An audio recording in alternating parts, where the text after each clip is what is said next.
terms of losses, the only time we really need to worry is if we are doing massive endurance sport. So I've worked with athletes who are running, I don't know if any of you have heard of something like the Marathon des Sables, where you literally run across a desert with all of your food on your back. My client was a particularly sweaty human being. He would lose about 3 liters of sweat in a run. And so we could work on supplementing a little bit with salt, and he took very salty food and salt supplements with him. But most people, if you are exercising for an hour really hard, you're going to sweat about half a liter. I don't want to know how they did the science to measure that. And then you're going to lose about 0.6 grams of sodium. Does anyone know how much salt we take in a day, the average South African? A lot, yes, too much, about 11 grams a day. 11 grams a day. So you don't need to take a little salt tablet because you had, or eat some biltong because you worked out hard at gym. Like, you're getting enough. So our food sources, this picture isn't South African, and I'm going to actually talk a little bit more about what our government has done to try and reduce salt intake. So we've got soy sauce, we've obviously got table salt, and then there's a little bit inside dairy. Meat, not in fresh meat, unless you're eating like a salted meat like kosher meat. But in your processed meats, there are huge amounts of salt. And some people might be surprised to see bread there. But up until recently, when the government implemented regulations to decrease the amount of salt that we have inside our bread, we had some of the saltiest bread in the world. And so when you add up how much salt is in our staple foods, it can make a significant difference. And that's why our staple foods were a target for salt reduction. So whether we're talking about bread or margarines, salty snacks like potato chips, or things like, did I say margarine? I did. Oh, also things like stock cubes and soup powders. When you legislate how much salt can go in that, you can have a really impressive impact on the amount of salt that a South African takes in. And the reason for this is unlike other countries in the world, we get about half of our salt. Sorry, pregnancy brain. If I say things that don't make sense, it's just because all my energy is going over here. But we get about half of our salt from food and the remainder of salt from the food that we add to salt. And so always think in terms of not just what am I adding, but also am I using soup powders or extra stock cubes and things like that? And can I actually replace some of that with things like herbs and spices instead? All right, an excess. So I really loved the way that Martin worded this because I felt it was really appropriate. He said, higher than minimal intake. So like you really need very, very little, if not almost none. Higher than minimal intake can increase blood pressure, especially in genetically susceptible people. Now, we don't know, just by looking at a person without testing their DNA, whether or not they are salt sensitive or genetically susceptible to increased blood pressure. But what we do know is that even a person with normal blood pressure will have an increase in salt if they increase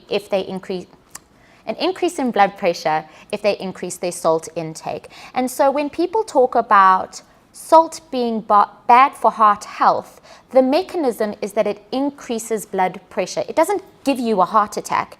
It increases the blood pressure, which increases the work on the heart and can eventually lead to issues. Alrighty. Moving along to magnesium. I did some work for a company on magnesium. And after reading about all the things that magnesium does and how difficult it actually is to get from food, I was like, we should all be supplementing. And then I calmed down a bit and I realized that a balanced diet is still the answer, but it is an essential cofactor. So basically it is one of the cogs that helps about 300 of our enzymes work. And it is really vital for things like energy production and metabolism, carbohydrate metabolism, muscle and nerve depolarization. Remember earlier I was talking about calcium and magnesium are involved in our muscle contraction. It stabilizes DNA and it is a component of bone. not in the same way as calcium. It tends to sit more on the outside of the bones rather than inside the bones, and so you can actually get to a little bit of it.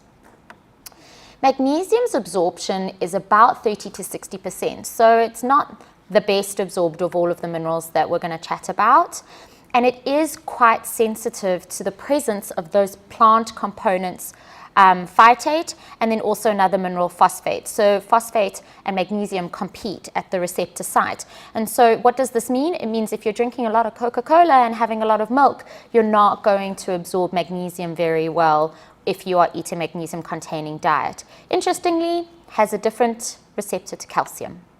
In terms of losses, when we are under massive physical stress, exercising a lot, or have high alcohol intake, we tend to charge through our magnesium a little bit faster than when we are under normal conditions. And so sometimes we might use more than usual, and this can show up in strange ways.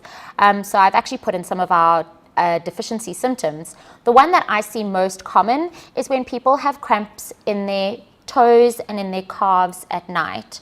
Cramping is not just magnesium deficiency sensitive. It's also like how you've been training, how hydrated you are, things like that. But it really is, when someone talks about cramps at night in their toes, I'm like, you could try a magnesium supplement.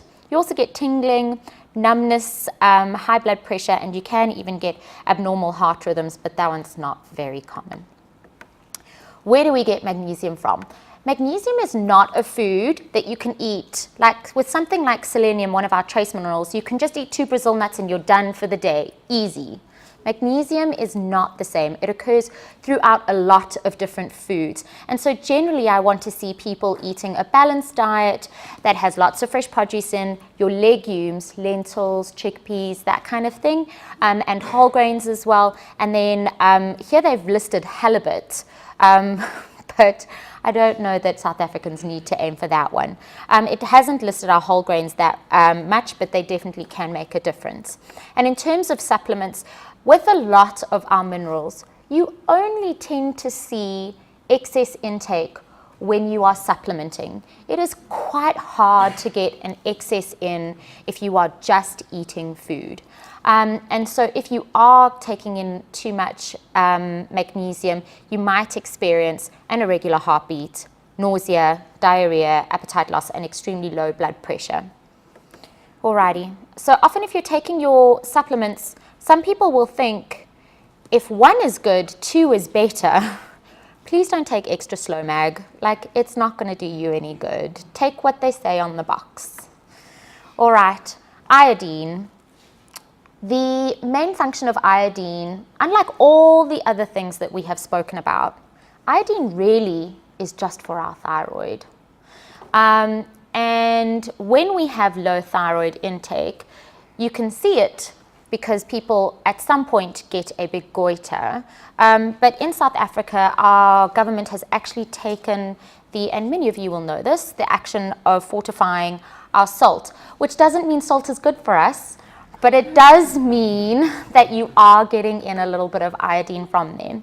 And in terms of absorption, the reason iodating salt is so great is because most of the iodine in iodated salt is absorbed. Whereas if you're getting it from a food source, only about 20% is absorbed, and that's because of the sodium helping the absorption really, really nicely. And I thought that was really interesting. And in terms of losses, the only time we really lose iodine is when our body is trying to regulate the total amount that we need. And then you tend to lose it through urine. But otherwise, your body is particularly good at holding on to the amount of iodine that it needs. And so, what do our deficiency symptoms look like, and why is it so important that our government actually fortified our salt? Well, because if you are low in iron and you are in the family, low in iodine and in the family way like I am, If I did not have enough iodine, I could have a spontaneous abortion. It can lead to birth defects and irreversible impairment of the brain, as well as physical development in fetus and in young children. So it really has significant impacts. And part of that is because if you don't have enough iodine, you can't make enough thyroid hormones. And thyroid hormones are the master regulator of your metabolism. I have a low thyroid. It's more common in women than it is in men. And for those women who also have a low thyroid, you will know when your thyroid is out, you're a little bit slower, everything slows down, and you get weepy and you feel terrible, but it literally slows your metabolism down. And so that is part of the reason why these children grow slowly and develop slowly. They are literally running slower than those who have sufficient amounts. In adults, one of the ways that it presents, and one of the only ways that you will see it physically, is a big goiter or a large growth on the lump. And we don't see it very commonly in South Africa anymore. There can still be areas where people are using non-iodated salt where you will see it, but generally the salt that people use, like if you think of our kind of the brands that we can buy, all of those commercial brands, unless you're buying a koshering salt or something like that, will be iodated. In adults, as I said, you've got this slower metabolic rate, your mental and cardiac function slow, so you can actually hear a slower heartbeat in a person who has an untreated low thyroid, and it makes one incredibly tired and also quite cold intolerant. Food sources, obviously salt that has been iodated, and then I was so surprised to see dairy on here, because I was like, it's surely not a natural source of iodine, but apparently the iodine in our dairy comes from other antiseptics. Who knew? I'd rather have the other antiseptics than not, so and then obviously also if things have been made with fortified salt, but the natural occurring place where you will get most iodine is actually in fish and seafood. Supplements notes, if someone goes, well, I might be deficient in iron. I keep calling it iron instead of iodine, I apologize. If I'm a little bit deficient in iodine, surely I can just get a whole lot and then I will boost my thyroid production. No, the thyroid doesn't work that way. So there is something documented as the Wolff-Chaikoff effect, where if you take in a very large amount of iodine, and where I see this in everyday practice, which will surprise some of you, is like some shops have bought out seaweed snacks. Seaweed is also a really great, phenomenal source of iodine. I'm just going to snack on this. It's got a bit of salt in, but otherwise it's got like no kilojoules in. This is basically a dieter's heaven snack. No, it's not dieter, because it is going to suppress your iodine activity in the short term. So the research shows that if you have chronic high iodine intake, it shouldn't affect you, but at some high levels, it can eventually start suppressing your thyroid function. So go careful on the seaweed snacks. We, unlike say the Japanese, do not have the enzyme that breaks it down particularly well. All right, I've got 2 minerals left. I hope you're still with me. I've got iron next. So iron, we think red blood cells. It is an incredibly important mineral in South Africa because a huge proportion of our population are iron deficient. It is involved in oxygen transport. It is involved in hemoglobin production, which is what makes our red blood cells, or our red blood cells red. And I always explain them as they are the trucks, basically the trucks that take oxygen around your body. And if you don't have enough trucks, you're not going to have enough oxygen. But it is involved in so many other areas. And when we think back to that picture with the baby, where we had organs and all of that kind of thing, when we go down to the organelle level, they had a picture of a mitochondria. And the mitochondria are the energy factories of our cells. And iron is incredibly important in the transport of and production of ATP, which is our cellular fuel. And so it's a really, really important mineral. And excess is also really damaging. And so we can't, again, if a little bit of iron is good, a lot should also be better. No, because iron is a phenomenal free radical and can really cause harm if we have too much of it. And so it is an important player in free radical damage within our body. It's important for DNA synthesis. Believe it or not, if you don't have enough, you might struggle to metabolize alcohol. And it is involved in the last step of conversion from thyroid hormone into active thyroid hormone inside our cells. The enzyme is called TPO. And if you don't have it, even though your thyroid levels might be fine, you might still not be producing active thyroid hormones, that is. And how well is iron absorbed? There are several mechanisms of absorption. And this is a mineral that is really affected by the other components of a meal. So if you've got vitamin C in your meal, which can be from veggies or fruit at the meal, the iron is absorbed better. But then if you follow up that meal with a cup of coffee or a cup of tea, you basically decrease the absorption altogether. It is also affected by phytates, and it can bind to fiber as well. And so you can see that eating a mixed diet is important to get a nice variety just to make sure that your mixed meal doesn't have too many anti-nutrients in, basically. And the type of diet you have determines whether or not you absorb it well. Does anyone have an idea of why vegetarians might absorb less iron? Okay, you're all blinking, I'll just tell you. So in a mixed diet, you have hemoglobin in the heme, well, not hemoglobin, but you have heme. So you have heme iron, which is in our body's easy to use form, and that is better absorbed. And also there is a meat factor that we don't completely understand, but we know that it improves absorption of iron from the meals. And heme iron, the presence of heme iron, can actually improve the absorption of non-heme iron. So when you eat a mixed meal that also, so maybe you've got a stew, and in your stew there is some meat and there are some lentils. Lentils have some iron in, but you will absorb the iron from the lentils better because you have meat with it. And so the vegetarian diet, even though it will have enough vitamin C, it might also have more oxalates, more fiber, and more phytates, and so you might not absorb the iron quite as well. That doesn't mean that you have to supplement if you are vegetarian. It just means that you might need more iron in your diet or more iron-rich sources.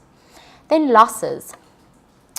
We lose iron through a number of mechanisms, but one that is really forgotten is intestinal blood loss via the digestive system in our children. So the World Health Organization really wants us to document the amount of worm infections or just increased surveillance of worm infections that we have. And South Africa is one of the blank spots on the map. We just don't know how bad the levels are, but it can be a really important source of iron deficiency. And the reason iron deficiency is of concern to us is that children who are iron deficient don't do as well at school. They don't have as much energy, they fatigue faster, they don't learn quite as well, and that's because they can't concentrate. And so it is an important one to consider, and if you have children and you have pets, remember to deworm. Our food sources, as I warned you, the vegetarian options always come up first, but actually we know that meat sources are better absorbed.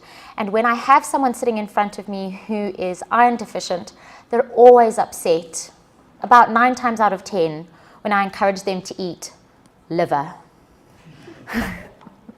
But liver is a phenomenal source of iron.